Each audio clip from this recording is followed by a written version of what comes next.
그가 먼저 우리를 사랑하셨음이라 라는 제목으로 말씀을 증언하도록 하겠습니다. 같이 기도하겠습니다.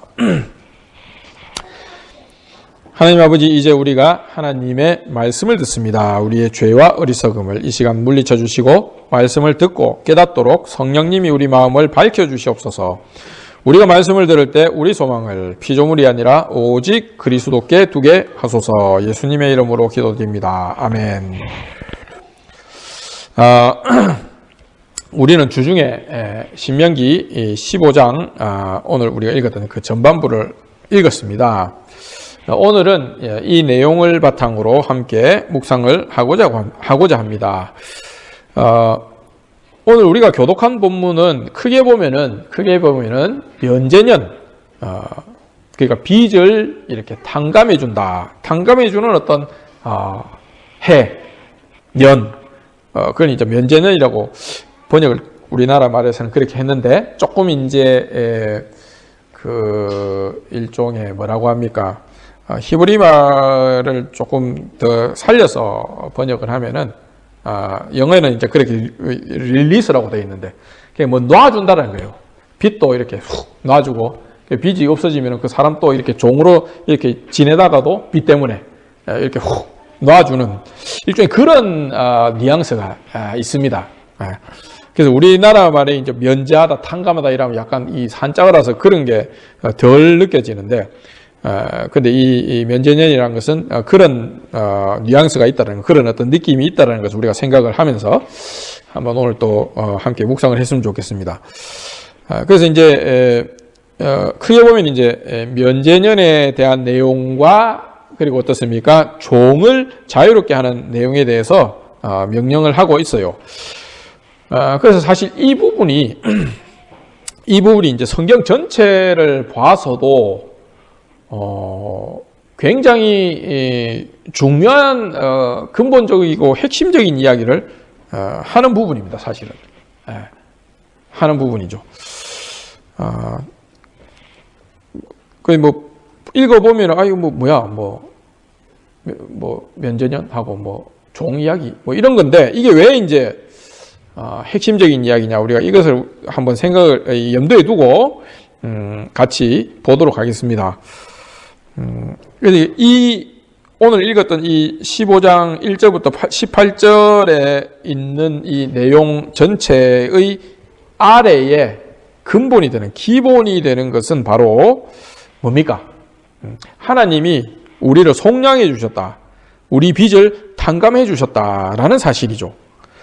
방금 제가 봉독한 요한 1서는 이렇게 말하고 있습니다. 요한 1서 4장 19절.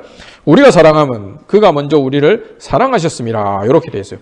사랑이라는 것은 오늘 우리가 이제 왜 제가 이거 근본이라고 했냐면은, 사랑이 그냥 우리가 일반적으로 생각하는 감정이 이렇게 이래가지고 뭐 이렇게 막 따뜻한 마음이 생기고, 물론 그게 필요하지만 단지 그런 게 아니고 아주 이제 구체적인 어떤 실체가 있는 게 사랑이에요. 뭡니까?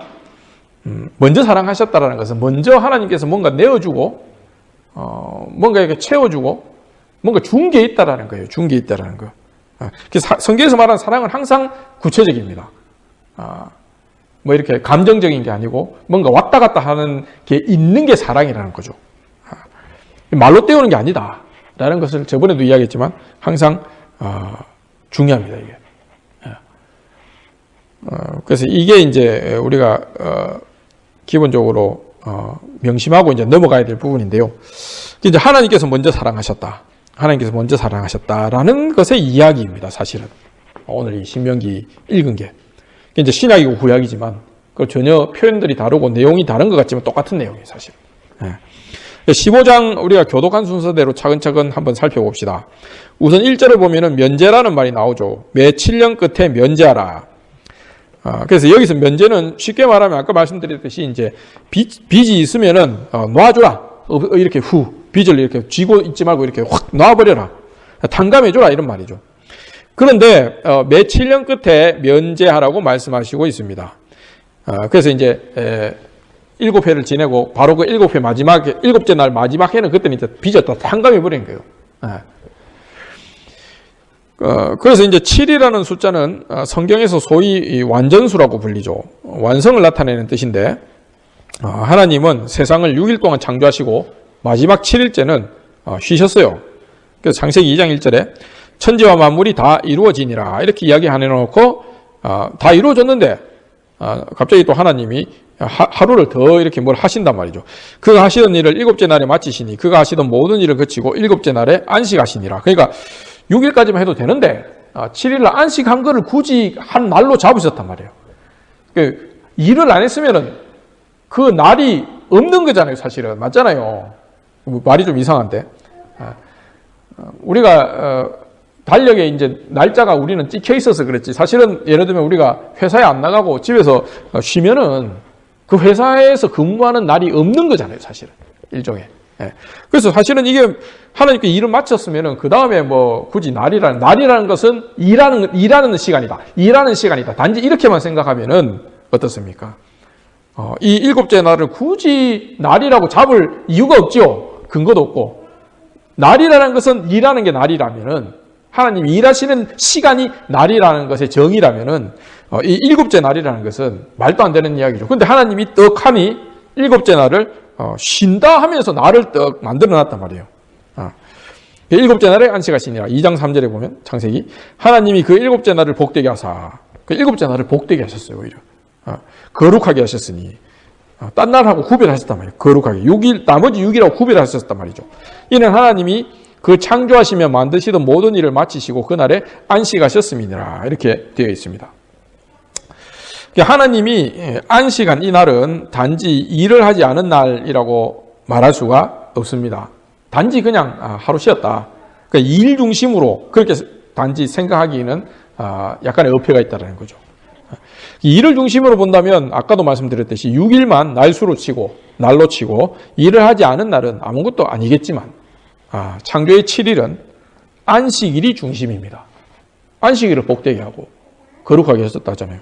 그러니까 우리는 이제 안식일 이거는 별로 안 보고 앞에 6일 이거만 봐요. 뭐 이렇게 첫째 날에 뭐 짓고 이렇게 막 하고 이거만 외우는데 물론 그거 중요합니다만은 거기에 있는 메시지가 있습니다만은 그러나 그럼에도 불구하고 창조의 중심은 창조의 7일의 중심은 마지막 제7일이라는 거죠. 7날의 중심은 제7일입니다. 이거를 이제 복되게 하시고 거룩하게 하셨어요.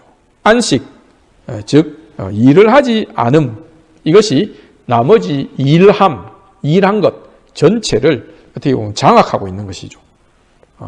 이게 머리란 말이죠. 날은 날인데 다른 6날과는 달리 창조의 일을 통하여 생기지 않는 날이 바로 안식일입니다. 나머지 7날은 하나님이 뭐 있으라 생겨라 하니까 생겨가지고 그게 날이 됐잖아요. 맞지 않습니까? 근데 이 안식일에는 하나님이 있으라 없으라 뭐 생겨라 나타나라 이런 이야기 없는데 따로 일한 것도 없는데 날이 이렇게 된 거잖아요. 그렇지 않습니까?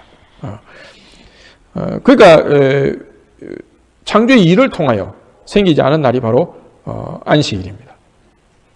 이게 어려운 이야기인 것 같은데 이게 굉장히 중요해요, 여러분.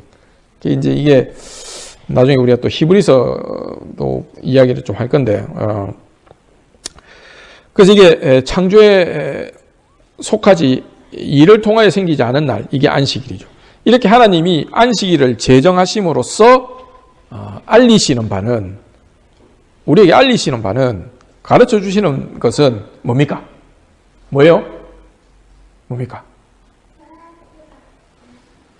창조에 속하지 않은 날이 있다는 사실이죠.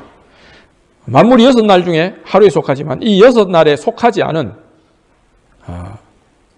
어떤 것, 어떤 현실, 더 나아가서는 어떤 분이 있다는 사실입니다. 맞잖아요. 우리가 나타나고 보이는 모든 것은 6날 안에 다 들어있잖아요. 우리가 눈으로 볼 수 있는 것, 마음으로 떠올릴 수 있는 것, 마음으로, 영혼으로 또, 우리 생물학적인 눈으로 보는 것, 전부 다, 일체, 그것은 다 어디에 속했어요? 6날 안으로 다 들어간단 말이죠. 그렇잖아요? 근데, 마음에도 떠올릴 수도 없고, 눈으로 볼 수도 없고, 그런 어떤 현실, 더 나아가서 그런 어떤 분, 이게 있다라는 거죠. 이것을 나타내기 위해서 뭡니까? 하나님이 안식일을 지정을 하셨다라는 거죠. 창조 이후 모든 날, 우리가 지금 살고 있는 이 날들도 창조의 6날에 속하지만 6일에 속하죠. 6날에 속하지만 하나님이 만들지 않은 현실, 만들지 않은 존재가 있다는 것입니다. 그러므로 궁극적으로 하나님의 일하심은 단지 피조물을 만들어내는 것이 아니라 만들어내셔서 만들어지지 않은 현실과 또 만들어지지 않은 존재, 우리가 이 만들어지지 않은 존재를 누구라고 했습니까? 이게 우리가 골로새서나 빌립보서 이런 데 보면은, 에베소서 이런 데 어떤 분이 나와요? 그리스도라고 했죠. 그리스도. 그러니까 요한 사도는 그것을 뭐라고 했습니까? 아버지 품속에 있는 독생자. 그러니까 말씀으로, 태초에 말씀이 계셨는데 그 말씀은 창조의 6일 안에 들어있지 않은 분이잖아요. 그 이제 좀 어려울 수도 있는데, 근데 이게 우리 신앙에서 굉장히 핵심적인 내용이에요. 그래서 그렇습니다. 만들어지지 않은 존재가 있다. 그러므로 궁극적으로 하나님이 보여주고자 하는 현실, 존재는 피조물들과는 달리 피조되지 않은 것, 창조되지 않은 존재, 현실, 이것을 이제 보여주시는 것이고, 다시 말하면은 이것은 어떤 것입니까? 다른 6일에 나타난 것들과는 달리 나타나지 않은 것, 나타나지 않은 것들을 드러내는, 계시하는 것이라는 뜻입니다. 좀 어렵죠. 그래도 뭐 우리가 또 반복해서 들으면 이게 또 이해가 됩니다. 그러니까 히브리서 11장 3절이 방금 말씀드린 내용을 한 줄로 탁 요약을 합니다. 제가 뭐 엄청 오랫동안 설명한 것을 한 줄로 요약을 해요. 믿음으로 모든 세계가 하나님의 말씀으로 지어진 줄을 우리가 아나니, 자 들어보십시오. 보이는 것은 나타난 것으로 말미암아 된 것이 아니니라, 이렇게 되어 있어요. 그래서 이 창조에 속한 6일에 속한 어떤 것을 통해서 우리는 또 다른 어떤 그 6일에 속한 다른 것이 나타나고, 보통 이래 생각하잖아요. 이 사람의 인과적인 사고방식이라는 게. 요걸 통해서 요게 생기고, 요걸 통해서 요게 생기고. 근데 그 일체, 창조에 속한 그 6일 일체가 우리가 보지 못한 어떤 것, 아직 사람의 눈에, 사람의 마음에 떠오르지 않은 어떤 그것을 통해서 이게 나타났다면, 그거를 드러내기 위해서 이 6일 전체가 나타났단 말이죠. 그 이제 우리가 잘 생각을 해봐야 됩니다. 이 보이지 않는 현실 중에, 현실을 뭡니까? 보이지 않는 현실 중에 가장 그 핵심이 뭐예요? 핵심이 말하자면은 사랑이란 뜻, 사랑. 그래서 우리가 한번 우리가 계속 한번 나가봅시다. 그러므로 하나님의 보이는 일하심 아래 숨겨진 보이지 않는 일하심이 있습니다. 말씀으로 만물을 창조하시는 일을 통해 하나님이 하신 일은 창조되지 않은 것이 있다는 것을 말씀하시는 일이죠. 보이는 것을 창조하신 일을 통해 보이지 않는 것을 알리셨습니다. 그래서 바울사도는 고린도후서 4장 18절에서 이렇게 말하고 있습니다. 우리가 주목하는 것은 보이는 것이 아니요 보이지 않는 것이니, 보이는 것은 잠깐이요 보이지 않는 것은 영원함이라. 이게 이제 그냥 단순히 뭐 천국 이야기하는 게 아니고, 방금 이야기했던 이 하나님의 그 창조 구도 안에서 지금 나오는 이야기들이에요, 이게. 이렇게 보이지 않는 것을 주목하는 것은 성경 전체를 통틀어 매우 중요합니다. 하나님이 말씀으로 만물을 창조하신 이유는 창조하셔서 나타난 것들을 넘어 나타나지 않은 것, 보이지 않는 것들을 보라는 뜻입니다. 마찬가지로 하나님이 모세를 통해 주신 율법의 계명들도 문자적 계명들 아래에 보이지 않는 것들을 주목해야 합니다. 오늘 우리가 읽은 본문에도 계명의 문자들을 넘어서 보이지 않는 것들이 있습니다. 물론 이거는 이제 예수 그리스도께서 나타나셔서 이제 보이게 됐어요, 사실은. 이제 이것을 우리가 잘 뭐 예전에도 좀 이야기했습니다. 어쨌든 그래서 문자들 넘어서 이제 보이지 않는 것이 있다는 거죠. 매 7년에 면제하라는 말씀에서 우리가 알 수 있는 것은 이 구절에서 안식이 면제, 빚을 이렇게 놔주는, 탕감하는 형태로 등장한다는 사실이죠. 안식과 똑같은 건데 어떤 거냐 하면은 안식인데 이게 어떤 형식으로 나타나냐면은 빚을 탕감해주는 형식으로, 빚을 이렇게 릴리스하는 형식으로, 형태로, 모양으로 나타난다는 사실입니다.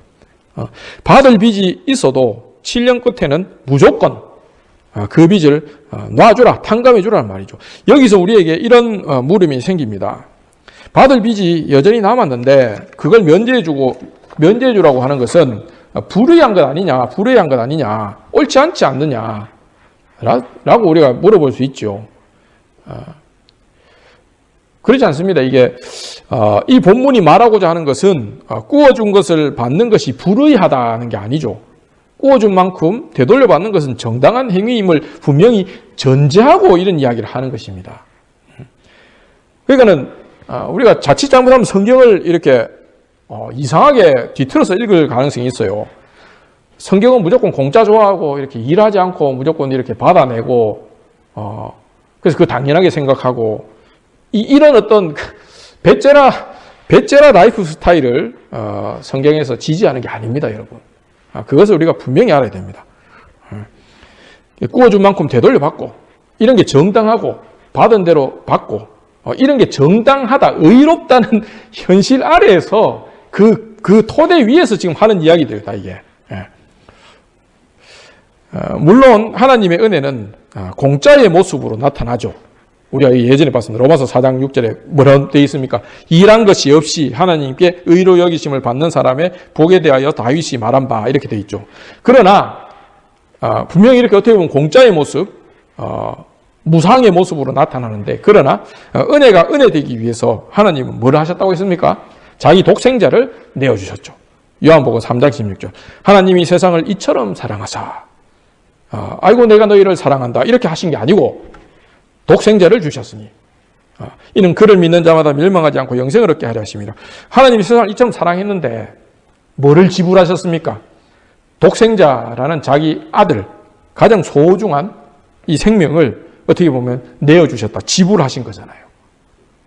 거기서 우리가 이제 하나님께서 이렇게 지불하신 그 값을 우리가 받는 거지, 하나님이 아이고 내가 세상을 사랑한다 이렇게 말로 때운 게 아니라 말이죠. 우리가 하나님께 받는 은혜는 하나님이 자기 피로, 자기 생명으로 사신 값입니다. 사도행전 20장 28절에 여러분은 자기를 위하여 또 온 양떼를 위하여 삼가라. 성령이 그들 가운데 여러분을 감독자로 삼고 또 뭐라 되어 있습니까? 하나님이 자기 피로 사신 교회를 보살피게 하셨느니라 이렇게 되어 있습니다. 그렇다면 왜 하나님이 면제를 해주라고 명령하시는지가 중요하죠. 이 면제년은 여호와의 면제년으로 불립니다. 하나님은 안식일에는 자신이 쉬셨듯이 쉬라고 명령하신 것처럼 여호와의 면제년에는 자신이 면제하셨듯이 우리를 속량하셨듯이 빚을 탕감해 주셨듯이 그렇게 면제하라고 명령하고 계신 것입니다. 사람이 안식일을 쉬는 것은 다른 때에 쉬는 것과 전혀 다른 것입니다. 안식일에 안식하는 것은 하나님의 안식을 누리고 있는 것이죠. 다른 때 쉬는 것은 뭐예요? 내 안식이잖아요. 그러니까 명령된 게 아니에요. 다른 때 쉬는 거는. 어때요? 내가 필요하면 쉬고, 오늘 이게 좀 되네. 이러면 막 밤도 새고 막 안 쉬고 막 스트레이트로 막 2, 3일 또 하고 하잖아요. 우리가 젊을 때는. 그러나 안식일은 명령된 것입니다. 반드시 쉬어야 돼, 반드시. 우리가 이제 뭐 이런 안식일 개념을 이제 막 우리 뭐 사람의 어떤 휴가나 뭐 쉬는 개념 이런 거하고 자꾸 연결시키려고 하는데 그게 아니고 그렇게 연결될 수가 없어요. 명령된 쉼이란 말이죠. 명령된 거. 내 때문에 쉬는 게 아니고 명령이 되어 있기 때문에 내가 피곤하든 안 피곤하든 무조건 쉬어야 되는 게 안식일입니다. 명령하셨다. 그러면은 내가 내 필요나 내 어떤 결정에 따라서 쉬는 안식이 아니고 이게 하나님의 안식이라는 거죠. 하나님이 명령하셔서 나에게 주시는 안식이라는 것입니다. 그것을 우리가 안식일에는 누리는 거죠. 마찬가지로 여호와의 면제년에 형제에게 면제를 베풀었다면은 이거는 자기가 베푸는 면제가 아니라 하나님께서 명령하셔서 여호와 하나님의 말씀을 따라 면제를 베푸는 것이기 때문에 누구 면제입니까? 누가 면제해 주는 겁니까? 사실은 내가 아니라 누구예요? 여호와 하나님께서 면제를 베푸는 것이죠. 사람은 면제 안 해주면 좋지. 솔직히 누가 빚 줬는데 빚 못 받도록 그래 그 뭐가 좋습니까? 그냥 우리가 아무리 사람이 뭐 성인군자를 하더라도 빚을 어쨌든 받는 게 좋죠. 그럼 그게 옳은 거고. 그런데 그럼에도 불구하고 하나님은 면제하라라고 이야기를 하시는 것이죠. 그러므로 여호와 면제년 기간 동안 면제하는 일을 통해 무엇이 드러납니까? 무엇이 나타나고 무엇이 확정되고 무엇이 드러납니까? 면제를 해주는 사람의 자비로움입니까? 그 사람의 어떤 그 마음 넓은 마음 그런 겁니까? 그렇지 않습니다. 매 7년 끝에는 면제하라는 명령 아래 보이지 않는 현실이 있습니다. 그냥 무작정 빚이 남았어도 탕감해 주라는 말이 아닙니다. 이 명령에는 여호와 하나님이 이스라엘에 긍휼을 베푸신 일이 숨겨져 있습니다. 애굽 땅 종되었던 집에서 이스라엘을 이끌어내셨던 그 하나님의 일하심이 이 명령의 근본인 것입니다. 이미 너희가 긍휼을 입었으니, 이미 너희가 빚을 탕감받았으니까, 너희가 나에게 사랑의 빚이 있으니까 너희도 긍휼을 베풀라는 것이죠. 내가 이 사랑의 빚, 너희가 내한테 빚을 졌고 그 사람이 너희 형제가 너희에게 빚을 졌다면 면제년이 되면 그 빚을 내한테 돌리라. 어차피 너희가 내한테 빚을 지고 있잖아. 이런 말이죠. 그러니까 이 사람이 만약에 면제가 된다면, 나에게서 면제를 받는다면 이 사람은 그냥 공짜로 이렇게 간 게 아니고 내가 하나님한테 빚진 거기서 차감이 되는 거라는 거죠. 그 이야기입니다. 그 이야기. 그래서 이 명령을 통해 사람의 긍휼이 드러난 것이 아닙니다. 바로 여호와 하나님의 긍휼과 사랑, 은혜가 드러납니다. 이스라엘 백성이 긍휼을 잊거나 무시하면 하나님은 그들을 애굽에서 빼내기 위해 치르신 값을 요구하실 것입니다.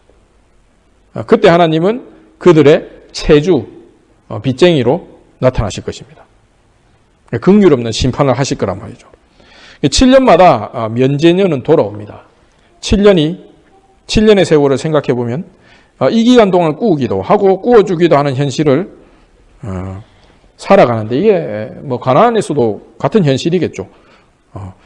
뭐 가나안 땅에서 돈 없이 살 수는 없지 않습니까? 서로 빌려주기도 하고 밥 받기도 하고 이 곡식을 주면 저 곡식을 받고 이래 했을 건데 빚을 지우기도 하는 그런 삶이었단 말이죠. 이는 이방의 다른 나라들과 사실은 별 다를 바가 없이 보이는 것이었습니다. 그러나 면제년에 이르러서는 여기 나타나 있는 이 현실, 나타나 있는 이 현실을 찍고 숨겨져 있던 어떤 보이지 않던 다른 현실이 드러납니다.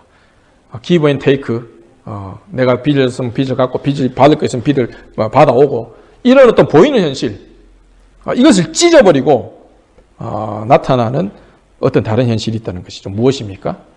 바로 여호와의 긍휼로 살아가는 현실이죠.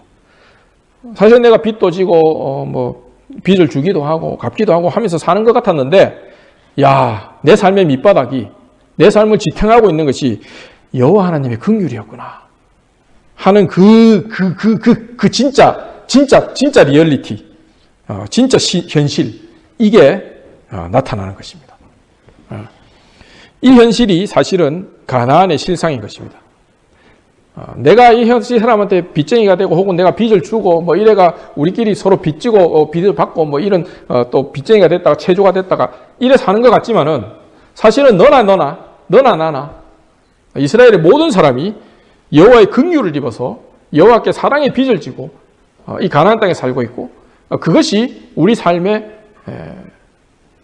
토대라는 것, 우리 삶의 진짜 현실이라는 것, 이게 이제 면제년 끝에 항상 나타나는 것이죠.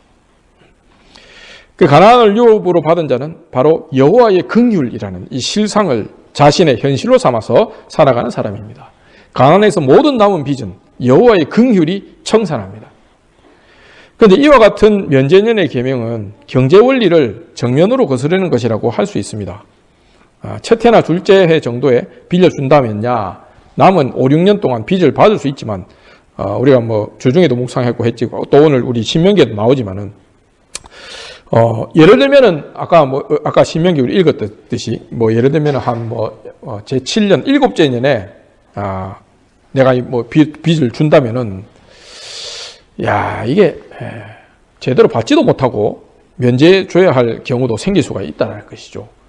또 당장 예를 들면 내년이 면제년인데 누가 나에게 꼬박 7년을 일해야 돌려받을 수 있는 그런 돈이나 뭐 곡식을 빌려달라고 한다면은 나는 내가 빌려줄 돈의 7분의 1만 받고 면제년에 그의 빚을 탕감해야 합니다. 만약 우리가 이때 당시 가난한 사람이라고 생각하면 어떻게 하겠습니까? 아마 면제년 연말쯤 되어서 이제 돈을 빌릴 것이란 말이죠. 그러면 조금만 기다리면은 빚을 갚을 필요도 없이 면제가 될 것입니다. 뻔하게 보이잖아요, 그게. 맞잖아요. 그런데 면제년에 대한 계명 바로 다음에는 이런 일이 일어날 것을 이미 예상하고 이런 시도를 하는 가난한 형제들에게 넉넉히 구워주라는 명령이 등장합니다. 그러니까는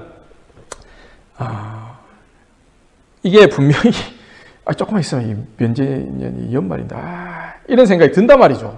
그때 좀 빌려달라 하는 사람이 나타나면은. 그래서 15장 8절에 보면 반드시 네 손을 그에게 펴서 그에게 필요한 대로 쓸 것을 넉넉히 구워주라 이렇게 되어 있어요. 자본주의적 시각으로 보면은 아무도 일곱째 해에는 다른 사람에게 빌리지 말라. 이런 보충적인 계명이 더해져야 할 것 같은데 오히려 빌려주라고 합니다. 오히려 빌려주라. 그리고 이런 생각이 들까 싶어가지고 오히려 넉넉히 주라 이렇게 이야기하죠. 그러고 보면 면제년 계명이 관심이 있는 것은 긍휼을 베푸는 것이죠. 긍휼을 베풀 때 가나안에서 하나님의 나라가 이루어집니다. 15장 4절에 네가 만일 네 하나님 여호와의 말씀만 듣고 오늘 내가 오늘 네게 내리는 그 명령을 다 지켜 행하면 네 하나님 여호와께서 네게 기업으로 주신 땅에서 네가 반드시 복을 받으리니 너희 중에 가난한 자가 없으리라. 네 하나님 여호와께서 네게 허락하신 대로 네게 복을 주시리니 네가 여러 나라에 꾸어줄지라도 너는 꾸지 아니하겠고 네가 여러 나라를 통치할지라도 너는 통치를 당하지 아니하리라 이렇게 되어 있습니다. 그래서 여기 이제 통치를 당하지 않는 것은 세상 나라의 통치죠. 그러면 가나안에서 이루어지는 통치는 뭡니까? 긍휼의 지배, 은혜와 자비의 지배, 통치. 이게 이제 말씀을 순종할 때 우리가 들어가 복종하는 통치란 말이죠. 심지어 일곱째 해에 가난한 형제가 빌려달라는 것을 거절하는 것을 악한 일이라고 합니다. 15장 9절에 삼가 너는 마음에 악한 생각을 품지 말라. 곧 이르기를 일곱째 해 면제년이 가까이 왔다 하고 네 궁핍한 형제를 악한 눈으로 바라보며 아무것도 주지 아니하면 그가 너를 여호와께 호소하리니 그것이 네게 죄가 되리라. 아까도 말씀드렸지만 일곱째 해에 빌려주지 않겠다고 거절하는 것은 상식적인 상황에서는 결코 악한 일이라고 할 수가 없습니다.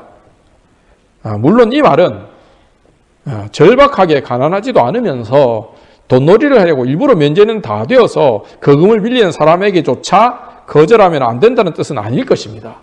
이런 악한 의도를 가진 사람의 요청은 당연히 거절할 수 있겠죠. 어떻게 보면 뭐 나와 있지는 않겠지만은. 그러나 정말 절박하게 가난한 이웃이 그러니까는 뭐 면제년이 가까이 왔다 아니면 면제년이 멀다 이런 거 계산할 어떤 계산해가지고 뭘 이렇게 빌리고, 야, 내가 요때 빌리면 요게 더 하겠다. 이런 계산을 해서 이렇게 뭘 할 정도로 그 정도의 여유도 없는 사람. 뭐, 면제년이든 뭐 면제년이 아니든 당장 뭐 내가 오늘 하루 없으면 굶어 죽겠는데 뭐 그런 거 생각할 것 없이 면제년이라고 이거 안 빌려주겠지. 이런 고려도 할 것 없이 너무나 절박해서 야, 오늘 내가 이거를 못 빌리면 내가 우리 가족들도 굶고, 야, 큰일 하겠다. 이런 사람들이야, 이런 사람들. 여기 말하는 이 대상이라는 것이. 그런 사람들이란 말이죠. 그걸 거절하는 것은 악한 일이죠. 악한 일입니다. 이 거절이 악한 일이 되는 이유는 여호와 하나님이 먼저 이스라엘에게 긍휼을 베푸셨다는 사실 때문이죠. 이스라엘을 출애굽시키시고 그들에게 가나안을 유업으로 주셨습니다. 가나안은 그들의 의와 능력으로 얻은 땅이 아닙니다. 신명기 9장 5절에 네가 가서 그 땅을 차지하면 네 공의로 말미암음도 아니며 네 마음이 정직함으로 말미암음도 아니요 이 민족들의 악함으로 말미암아 네 하나님 여호와께서 그들을 네 앞에서 쫓아내심이라. 여호와께서 이같이 하심은 네 조상 아브라함과 이삭과 야곱에게 하신 맹세를 이루려 하심이니라. 그러니까 7장 7절에 가면 여호와께서 너희를 기뻐하시고 너희를 택하시면 너희가 다른 민족보다 수효가 많기 때문이 아니라 너희는 오히려 모든 민족 중에 가장 적으니라. 이렇게 이스라엘이 이미 여호와 하나님께 긍휼을 입었는데 긍휼을 베풀지 않으면 그들은 무엇을 부인하는 것입니까? 무엇을 부인하는 것입니까? 여호와 하나님께서 그들에게 긍휼을 베푸신 것을, 그 베푸신 그 진실을, 그것을 부인하는 것입니다. 믿음이 없는 것이죠. 그래서 가난한 형제에게 넉넉히 구워주지 않는 일은 악한 일이 되는 것입니다. 12절 이하에는 종을 면제해 주는 이야기가 나오는데 여기에 참 기묘한 뜻이 있습니다. 바로 종이 자녀가 되는 것이죠. 종이 자녀가 되는 것. 어디서 많이 들어보셨죠? 바울 사도나 이런 비유에 많이 나오잖아요. 종이 자녀가 되는 거예요. 종이 자신의 빚 때문에 해당되는 7년의 세월을 종으로 지내다가 빚 때문에 이제 7년 동안 일을 예를 들면 했단 말이죠. 지내다가 이제 면제인이 되어서 그 집을 나가게 됐다고 합시다. 이때 주인은 마치 자녀에게 베풀듯이 나가는 종에게 베풀어야 합니다. 여기서도 어떻습니까? 주인이 베푸는 것은 먼저 여호와 하나님께 베풀물 받은 것을 나누는 것이죠. 12절에 보면 네 동족 히브리 남자나 히브리 여자가 네게 팔렸다 하자. 만일 6해 동안 너를 섬겼거든 7째 해에 너는 그를 놓아 자유롭게 할 것이요 그를 놓아 자유하게 할 때에는 빈손으로 가게 하지 말고 네 양무리 중에서와 타작마당에서와 포도주 틀에서 그에게 후히 줄지니 곧 네 하나님 여호와께서 네게 복을 주신 대로 그에게 줄지니라. 너는 애굽 땅에서 종되었던 것과 네 하나님 여호와께서 너를 속량하셨음을 기억하라. 그것으로 말미암아 내가 오늘 이같이 네게 명령하노라. 그러니까는 이 동족 히브리 사람들의 그 하나님께서 베이스로 보는 관계는 뭐라고 합니까? 뭡니까? 아무리 서로가 빚을 많이 지고 뭐 빚을 받아냈겠고 이렇다 하더라도 그래서 그 빚을 중심으로 이 사람들의 관계가 설정이 되는 것이 아니고 무조건 뭐예요? 뭡니까? 형제 자매 함께 하나님의 피를 나눈 하나님의 생명을 함께 받은 함께 이집트 땅에서 나와서 하나님의 유업에 들어온 사람들 그렇게 그런 무리로 이스라엘로 관계를 맺는 것이 이스라엘의 뭡니까? 하나님께서 생각하시는 이스라엘의 근본적인 관계라는 거죠. 그래서 일시적으로 서로 빚 때문에 종이 될 수는 있습니다. 그러나 그게 끝났을 때에는 항상 어때요? 자식처럼 대하고 형제 자매로 대하는 그것을 말로만 하지 말고 실제로 이렇게 물질로 주면서 그렇게 하라는 것이죠. 그럼 어떻습니까? 만약 이 사람이 6년 동안 일해서 내한테 빚을 진 것을 6년 동안 갚았는데 나갈 때는 오히려 내가 조금 더 주니까 좀 손해보는 거예요. 사실은 조금. 맞잖아요. 손해보는 거잖아요. 근데 그래 하라는 거예요. 그래 하라는 것입니다. 그러나 면제되었는데도 종으로 머물던 그 집에 머물려고 하는 사람이 남자 종이든 여자 종이든 있죠. 만일 그가 스스로를 그저 주인을 두려워하는 종으로 여긴다면은 결코 기꺼이 이전 주인의 집에 머물려 하지 않을 것입니다. 맞잖아요. 내가 빨리 자유롭게 돼야지. 이 노예 상태에서 내가 도저히 있을 수가 없다. 이렇게 생각하겠죠. 하루빨리 그 집에서 나와서 그 두려움에서 벗어나려고 할 것입니다. 그런데 그에게 그 집에 계속 머물 마음이 생겼다는 것은 그 종에게 자녀와 다름없는 마음이 생겼다는 뜻이에요. 마음이 종의 마음이 된 것이 아니라 종의 마음이 아니라 자녀의 마음으로 바뀌었다는 소리 이게. 맞잖아요. 그러니까 자꾸 집에 있으려고 하지, 그 집에. 즉 주인의 긍휼과 사랑이 그의 안으로 들어와서 사랑받는 자녀와 같은 사람이 되었다는 뜻입니다. 종인데 원래 종이었는데 그렇잖아요. 처음에는 자기가 진 빚 때문에 주인 집에 들어와서 종살이를 하였지만 이제는 빚을 다 갚고 보니 그 주인이 마치 부모와 같이 되었다는 말이에요. 부모와 같이 되었다. 이게 무슨 상황을 보여주는 것일까요? 주인이 그 종에게 받은 것 이상으로 사랑을 베풀었다는 뜻입니다. 다시 말하면 이 종이 마치 빚을 받아야 되는 사람처럼 주인한테 뭔가 받아냈다는 거예요. 빚 받은 것처럼. 그게 뭐예요, 그게? 받고 보니까 그게 사랑이었다는 사랑. 그래서 나는 내가 빚진 만큼 이 주인한테 빚을 갚으려고 일했고, 그거는 청산이 됐는데, 이렇게 지나고 보니까, 내가 뭐 이렇게 더 많이 주거나, 내가 빚진 것만 이렇게 갚은 게 아니고, 이래? 내가 더 받은 게 있네? 이래 된 거죠. 그게 뭡니까? 그 집 주인의 사랑이 사랑. 그리고 내가 다 갖고 나서, 게다가 사랑을 딱 받았으니까, 똔똔이 하고 다 이렇게 빚을 청산했는데도, 보니까는 내한테 이만큼 와 있는 게 있는데, 그게 뭐다? 이 주인의 사랑이란 말이죠. 그러면 이게 어떻게 되겠습니까? 이 사람의 마음이, 그 대가 없이 이렇게 사랑받는 존재는 누굽니까? 이 자녀잖아요, 자녀. 이 주인이 부모같이 돼버렸어요.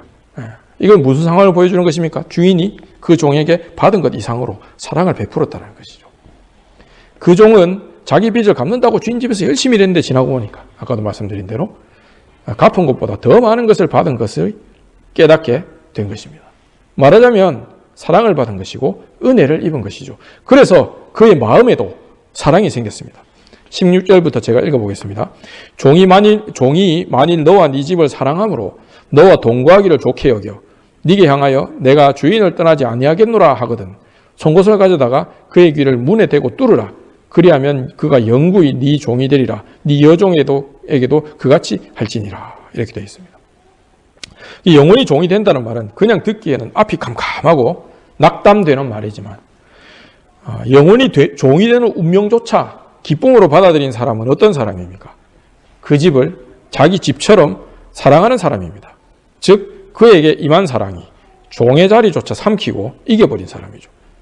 이런 것을 이제 요즘 이 눈으로 보면 이 노예가 완전히 주인한테 가스라이팅 돼가지고 완전히 이건 뭐 그냥 아이고야 이 주인 좋겠다. 돈 한 푼 안 들고 이제 종 부리게 생겼네. 이래 보면은 이런 눈에는 뭐가 없어요? 긍휼이 없는 거예요. 그래서 어떤 그런 눈에는 분명히 세우는 의의가 있습니다. 의의가 있긴 있어요. 그런데 성경에서 말하는 바는 지금 여기서는 그런 의로는 사랑이 생길 수 없다라는 것을 지금 이야기를 하는 거예요. 그 의는 그 의대로 세워야 할 때가 있지만은 그래서 뭐 이런 것을 보고 가스라이팅 당했다는 둥 이렇게 이야기하면 안 됩니다. 분명한 것은 이 종한테 그 주인의 사랑이 들어간 거예요. 그래서 어떻습니까? 이 사람은 어떤 사람이에요? 영원히 종이 되는 운명조차 기쁨으로 받아들인 사람. 그 집을 자기 집처럼 사랑하는 사람이죠. 즉 그에게 임한 사랑이 종의 자리조차 삼키고 이긴 사람. 아까 제가 봉독한 요한일서에 나오는 것처럼 사랑은 두려움을 내어쫓습니다. 두려움은 항상 종에게 생기는 거죠. 두려움 플러스 증오 이거죠. 그러나 그걸 내어쫓는다고 되어 있어요. 요한일서 4장 18절에 사랑 안에 두려움이 없고 온전한 사랑이 두려움을 내쫓나니 두려움에는 형벌이 있음이라. 두려워하는 자는 사랑 안에서 온전히 이루지 못하였느니라. 이렇게 되어 있습니다. 두려워하던 종이 이제 아들의 영을 받은 것입니다. 그는 귀가 순하여져서 주인의 말을 청종합니다. 그는 주인의 집의 문을 통해 들고 나는 모든 것에 자기 마음을 합하는 자가 됩니다. 이 사실에 대한 확증으로 이제 주인은 그의 귀를 문에 대고 송곳으로 뚫는 것입니다. 그의 속에서 주인의 사랑이 역사하여 그는 새 사람이 된 것입니다. 그 사실은 이게 여기 이제 종으로 남는다 했지만 사실 이게 사랑받는 자녀의 자리예요. 자녀의 자리. 왜 종으로 남느냐? 혈육으로 되는 자녀가 아니라는 사실을 표시를 계속 영원히 내기 위해서 종의 자리로 남긴 남는데 그러나 이렇게 형성된 관계는 종과 주인의 관계가 아니죠 이미. 그렇잖아요. 자녀만큼 이 주인이 사랑하는 관계가 되어 있단 말이죠. 그러나 그것은 그 주인의 단지 혈과 육을 따라 난 자녀가 아니라 사랑으로, 그야말로 사랑으로 낳은 아들, 딸이지 않습니까? 그것을 이제 표시내는 거죠. 면제는 면제년 계명과 이어지는 계명의 문자들을 넘어 우리는 그 계명들에 숨겨져 있는 하나님의 사랑을 주목해야 됩니다. 우리가 그리스도의 죽으심과 부활로 이것을 볼 수 있게 됐어요. 그 눈이 생겼단 말이죠. 로마서 13장 8절에 피차 사랑의 빛 외에는 아무에게든지 아무 빛도 지지 말라.